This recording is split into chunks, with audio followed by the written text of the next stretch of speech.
এই যে আপনি আমার গর্ভ থেকে সন্তান দিয়েছেন, এই সন্তানের নাম কে রাখবে? ইয়েতিম সন্তানের নাম কে রাখবে?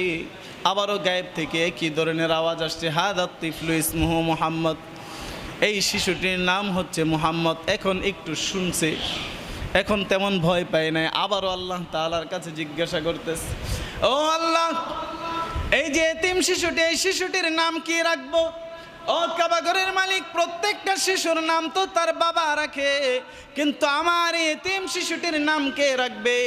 আল্লাহ তাআলা আবারও গায়েবের মাধ্যমে আওয়াজ দিয়ে জানিয়ে দিল, হাদাত তিফলু ইসমুহু মুহাম্মদ, এই শিশুটির নাম হচ্ছে মুহাম্মদ। জুড়ে বলেন সুবহানাল্লাহ। দুনিয়ার ভিতর দুইটি শিশুর নাম আল্লাহ তাআলা নিজেই সরাসরিভাবে রেখে দিয়েছেন। একটা হচ্ছে ইয়াহইয়া, আর একটা হচ্ছে আমাদের নবী সাল্লাল্লাহু আলাইহি ওয়াসাল্লামের নাম মুহাম্মদ সাল্লাল্লাহু